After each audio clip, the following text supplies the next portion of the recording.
নমস্কার বন্ধুরা, আমি রণদীপ। হিস্ট্রি দর্পণ এডুকেশনাল চ্যানেলে আপনাদের সকলকে আবারও স্বাগত। আজ আমাদের আলোচনার মূল টপিক হলো কল্যাণী ইউনিভার্সিটির 4th semester history minor paper. এ প্রসঙ্গে প্রথমেই বলি, আমি কিন্তু এর আগেও দুটো ভিডিও দিয়েছিলাম এই 4th সেমিস্টারের মাইনর পেপারে। কিন্তু আমি বলেছিলাম যে পরীক্ষার আগে তোমাদের যাতে সুবিধা হয় সকলের, এজন্য আমি একটা ফাইনাল সাজেশন দেব। তা তোমরা আমাকে অনেকেই কমেন্ট করে জানিয়েছো এবং মেসেজ করেছো যে দাদা, আমাদের ফাইনাল সাজেশনটা যদি একটু তাড়াতাড়ি দাও তাহলে আমাদের খুব সুবিধা হয়। তাই তোমাদের কথা মাথায় রেখেই আমি চেষ্টা করছি যে এই ১-২ দিনের মধ্যেই তোমাদের ফাইনাল সেশনটা দিয়ে দেয়ার। তা আমি যেহেতু একটু চাপের মধ্যে ছিলাম, সেজন্য তোমাদের ভিডিওটা আমি দিতে পারিনি। আর তোমরা অনেকেই বারবার করে মেসেজ করছো যেহেতু তোমাদের পরীক্ষা মাইনর সেপ্টেম্বর মাসের ১-২ তারিখে হয়তো। তা আমি চেষ্টা করছি যে প্রশ্নগুলো পরীক্ষায় আসবে, শুধুমাত্র সেই প্রশ্নগুলো দিয়েই তোমাদের এই সাজেশনটা দেয়ার। তোমরা অনেকেই জানো যে আজকে যে পরীক্ষাটা হয়েছিল ৪র্থ পেপার অর্থাৎ হিস্ট্রি মেজর যে পেপার 4, আমার সাজেশন কিন্তু দেয়াই রয়েছে। তোমরা ইউটিউব সার্চ করে দেখে নিতে পারো। আমি কিন্তু ২ সপ্তাহ আগে সাজেশনটা দিয়েছিলাম। তোমাদের কোনো বন্ধুদের যদি হিস্ট্রি মেজর থেকে থাকে, সেই প্রশ্নের সাথে আমার ২ সপ্তাহ আগের যে ভিডিওটা দেয়া রয়েছে, সাজেশনটা যদি একটু মিলিয়ে দেখো, দেখবে শুরু থেকে শেষ অধিকাংশ কি সব প্রশ্ন হুবহু মিল আছে। তোমরা ১ নাম্বার দেখবে ৬, ৯, ১০, ১৩, ১৯, ২০ সব প্রশ্ন হুবহু মিল আছে। এমনকি আমি যেভাবে বলেছি ঠিক প্রশ্ন সেভাবেই এসেছে। তোমরা যদি একটু ভালো করে দেখে নাও তাহলে বুঝতে পারবে। ঠিক আছে? তাই তোমাদের কথা কিন্তু মাথায় রেখেই কিন্তু আজকে কিন্তু এই সাজেশনটা আমার তৈরি করা। আর তার আগে একটু বলি প্রথমেই যে তোমাদের যেহেতু আমি একটু উপকার করছি, তোমরা একটু উপকার করলে আমার খুব ভালো হয়।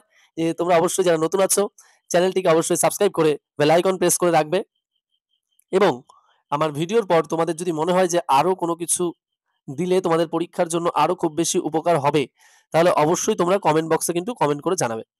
তাহলে শুরু করা যাক আজকের প্রথম প্রশ্ন। প্রথম প্রশ্নটি হলো, শিবাজীর রাজ্যাভিষেক কবে হয়? অথবা এই প্রশ্নটা অথবা দিয়ে এমনভাবে আসতে পারে, শিবাজীর শাসন ব্যবস্থা সম্পর্কে আলোচনা করো। নেক্সট যে প্রশ্নটা রয়েছে, মুর্শিদ কুলি খানের শাসন ব্যবস্থা সম্পর্কে আলোচনা করো। এই প্রশ্নটাও কিন্তু ভেরি ইম্পর্টেন্ট এবং খুবই গুরুত্বপূর্ণ।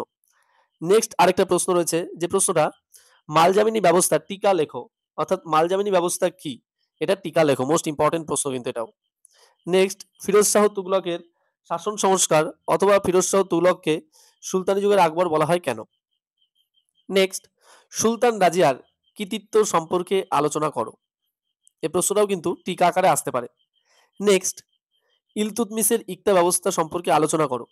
বা এই প্রশ্নটা কিন্তু এভাবেও আসতে পারে যে ইলতুৎমিশ দিল্লিতে কিভাবে সুসংহত শাসন প্রতিষ্ঠা করেছিলেন, বা ইলতুৎমিশকে দিল্লি সুলতানির প্রকৃত প্রতিষ্ঠাতা বলা হয় কেন? এভাবেও কিন্তু প্রশ্নটা আসতে পারে। Most important. নেক্সট যে প্রশ্নটা তোমাদের পড়তে হবে, নূরজাহান চক্র টিকা লেখো। Most important. নেক্সট, ঐতিহাসিক আবুল ফজলের মূল্যায়ন করো। এই প্রশ্নটাও কিন্তু ভেরি ইম্পর্টেন্ট প্রশ্ন। নেক্সট, আলাউদ্দিন খলজির দাক্ষিণাত্য নীতি, অথবা আরেকটা প্রশ্ন রয়েছে এটাও পড়তে পারো তোমরা, যে আলাউদ্দিন খলজির বাজার দর বা মূল্য নিয়ন্ত্রণ নীতি সম্পর্কে আলোচনা করো। Most important. হ্যাঁ, হয়তো তোমাদের অনেকের প্রশ্ন হতেই পারে যে দাদা তুমি তো বলছো সবই ইম্পর্টেন্ট, একটা ব্যাপার তোমাদের একটু ভালো করে বুঝিয়ে বলি। দেখো, আমি কিন্তু সবার মতো ৩০-৪০টা করে প্রশ্ন দিয়ে তোমাদের বিভ্রান্ত করছি না। আমি কিন্তু শুধুমাত্র ২২টা মতো প্রশ্ন দিচ্ছি তোমাদের, ২০-২২টা প্রশ্ন। এর বাইরে প্রশ্ন হয় না। এত ভার্স একটা সিলেবাস, যেখানে কিন্তু সুলতানি পিরিয়ড এবং মুঘল আমল দুটোই কিন্তু রয়েছে। তা এর ভেতর থেকে এত স্বল্প প্রশ্ন তোমাদের জন্য তৈরি করেছি। আর তোমরা অবশ্যই পরীক্ষা দিয়ে এসে কিন্তু কমেন্ট করে জানাবে। আজ যেমন ৪র্থ সেমিস্টারে তোমাদের যাদের মেজর পেপার 4 পরীক্ষা হয়েছে, যারা আমার ভিডিওটা দেখেছে, প্রায় অঙ্কের কাছাকাছি যারা দেখেছো, তারা অবশ্যই কমন পেয়েছো এবং অবশ্যই কিন্তু জানাবে। যারা কমন পাও অবশ্যই সেটা স্বীকার করবে। ঠিক আছে? নেক্সট যে প্রশ্নটা রয়েছে, আলাউদ্দিন খলজি যেটা বললাম, এর পরবর্তী যে নেক্সট প্রশ্ন, শের শাহের শাসন সংস্কার সম্পর্কে আলোচনা করো। এই প্রশ্নটা ২-৩ রকম ভাবেও কিন্তু আসতে পারে। যেমন বলেছিলাম আমি, শের শাহকে আকবরের পূর্বসূরি শাসক হিসেবে বলা যায় কি? ব্যাখ্যা করো। অথবা বিহার থেকে বাংলা পর্যন্ত যে শাসন বা শাসক হিসেবে কতটা যোগ্য ছিলেন শের শাহ, এমনও হতে পারে যে শের খান কতটা যোগ্য ছিলেন। নেক্সট যে প্রশ্নটা, ইন্দো ইসলামীয় স্থাপত্য রীতি বা ইন্দো সারাসিনীয় স্থাপত্য শৈলী বলতে কি বোঝো? মোস্ট ইম্পর্টেন্ট প্রশ্ন এটিও। নেক্সট, দ্বীন-ই ইলাহি বলতে কি বোঝো? টিকা লেখো দ্বীন-ই ইলাহি। বা আকবরের ধর্মীয় দৃষ্টিভঙ্গি সম্পর্কে আলোচনা করো। Most important. নেক্সট যে প্রশ্নটা তোমাদের পড়তেই হবে, ঔরঙ্গজেবের দাক্ষিণাত্য নীতি সম্পর্কে আলোচনা করো। এই প্রশ্নটাও কিন্তু মোস্ট ইম্পর্টেন্ট। নেক্সট, মুঘল যুগের চিত্রকলা সম্পর্কে আলোচনা করো। এই প্রশ্নটাও খুবই গুরুত্বপূর্ণ। আমি আবারও বলছি, আমি কিন্তু একদম বেছে বেছে তোমাদের জন্য তৈরি করেছি। এর বাইরে কিন্তু কোনো প্রশ্ন হয় না। এবার হয়তো তোমরা অনেক জায়গায় পড়ছো, অনেকে অবশ্যই পড়ো। কিন্তু আমি যে প্রশ্নগুলো দিলাম, তোমরা যদি এই প্রশ্নগুলো ফলো করো, আশা করি এর বাইরে কোনো প্রশ্ন আসবে না। আমি কিন্তু আবারও বলছি তোমাদের, পরীক্ষা দিয়ে আসার পর অবশ্যই প্রশ্ন দেখে মেলাতে পারো। নেক্সট, মুঘল যুগের নগর প্রশাসন সম্পর্কে আলোচনা করো। ভেরি ভেরি ইম্পর্টেন্ট প্রশ্ন।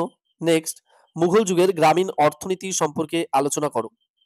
নেক্সট, মুঘল সাম্রাজ্যের পতনের জন্য ঔরঙ্গজেব কতটা দায়ী ছিলেন। নেক্সট, মুঘল যুগের ব্যাংকিং ব্যবস্থা সম্পর্কে আলোচনা করো। নেক্সট, সুলতানি আমলে ইকতা ব্যবস্থার সম্পর্কে আলোচনা করো। দেখো, একটু আগে একটা প্রশ্ন কিন্তু তখন বললাম যে ইলতুৎমিশ কিভাবে দিল্লি শাসনকে সংহত করতে চেয়েছিলেন, বা তাকে দিল্লি সুলতানির প্রকৃত প্রতিষ্ঠাতা বলা হয় কেন। তার পাশাপাশি কিন্তু তোমরা অবশ্যই এই সুলতানি যুগে ইকতা ব্যবস্থাটা অবশ্যই পড়বে, তাহলে কিন্তু তোমাদের খুব উপকার হবে। নেক্সট, সুফিবাদ টিকা লেখো। নেক্সট, আকবরের সময়ে প্রবর্তিত মনসবদারি ব্যবস্থা সম্পর্কে আলোচনা করো, মোস্ট ইম্পর্টেন্ট। নেক্সট, মোহাম্মদ বিন তুগলকের প্রশাসনিক সংস্কার সম্পর্কে আলোচনা করো। দেখো, যদি এমনও আসে যে সুলতানি যুগ বা মুঘল যুগের প্রশাসনিক সংস্কার সম্পর্কে লেখো, তোমরা যদি ভুলেও যাও সেক্ষেত্রেও কিন্তু তোমরা এই প্রশ্নটা কিন্তু কিছুটা লিখে দিতে পারবে। কারণ দেখো, মোহাম্মদ বিন তুগলক কিন্তু সুলতানি যুগে ছিলেন। এবার সেক্ষেত্রে যদি আসে যে সুলতানি যুগের প্রশাসনিক ব্যবস্থা সম্পর্কে আলোচনা করো, তুমি যদি কিছুটা পড়ে থাকো গিয়াসউদ্দিন বলবন, ফিরোজ শাহ তুগলক আর এই মোহাম্মদ বিন তুগলক, তাহলে আশা করি কিন্তু তোমরা পেরে যাবে। ঠিক আছে, তাদের থেকে কিছু কিছু করে তোমরা যদি লিখে দিতে পারো, তাহলেও কিন্তু প্রশ্নের উত্তরটা হয়ে যাবে।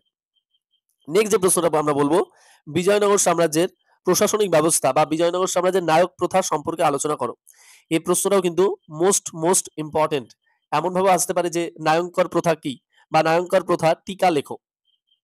আশা করি বুঝতে পেরেছো। নেক্সট যে প্রশ্নটা তোমাদের পড়তেই হবে, সেটা হলো সুলতানি বংশের দাস বংশের একজন শ্রেষ্ঠ শাসক অন্যতম, সেটা হলো গিয়াসউদ্দিন বলবনের রাজতান্ত্রিক আদর্শ সম্পর্কে আলোচনা করো।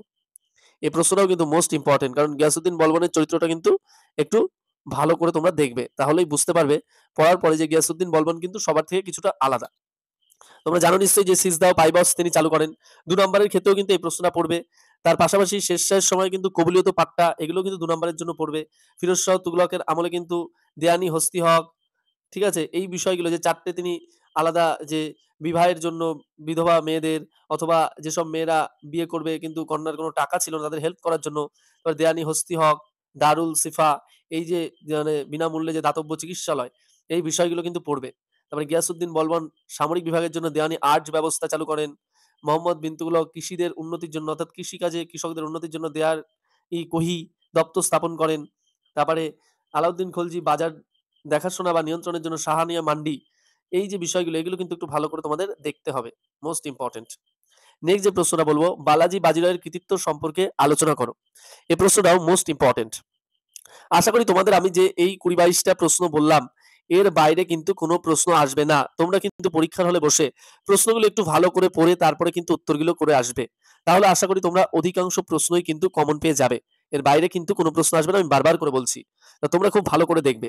আর আবারও বলছি, যারা আজ পরীক্ষা দিয়েছে চতুর্থ সেমিস্টার মেজর পেপার 4, যে পেপারটা রয়েছে প্রাচীন ভারতের যে শেষ অংশ থেকে মুঘল আমলের সূচনা পর্ব পর্যন্ত, তাদেরকে অবশ্যই জিজ্ঞেস করবে যারা আমার ভিডিও দেখেছে এবং যারা পরীক্ষা দিয়ে এসছে তারা কমন কতটা পেয়েছে। আমি আবার বলছি, শুরু থেকে কিন্তু শেষ সবকটা প্রশ্ন তারা কমন পেয়েছে। ১ নাম্বার, ৬ নাম্বার, ৯ নাম্বার যা প্রশ্ন ছিল, ১০, ১৩, ১৯, ২০ যেই প্রশ্নগুলো ছিল, আমি আবার বলছি, তাই তোমরাও যদি এই যে কটা প্রশ্ন আমি বললাম খুব ভালো করে দেখো, তাহলে আশা করি এর বাইরে কিন্তু কোনো প্রশ্ন থাকবে না। আমি তোমাদের ভালোভাবেই বলে দিলাম, তোমরা আমার প্রতি ভরসা রাখতে পারো। আর আরেকটা কথা বলি, তোমাদের এই ভিডিওটি যদি ভালো লেগে থাকে তাহলে অবশ্যই একটি লাইক করো। আর তুমি যদি চ্যানেলে নতুন হয়ে থাকো, অবশ্যই চ্যানেলটিতে সাবস্ক্রাইব করে নোটিফিকেশন অন করে রাখবে। এবং আরো কি ধরনের ভিডিও তোমরা পেতে চাও, অবশ্যই কমেন্ট বক্সে আমাকে কমেন্ট করে জানাবে। আমি কিন্তু তোমাদের সেই ধরনের ভিডিওই নিয়ে আসার চেষ্টা করব। দেখা হচ্ছে পরবর্তী ভিডিওতে। সকলে ভালো থাকবেন। সম্পূর্ণ ভিডিওটি দেখার জন্য অসংখ্য ধন্যবাদ।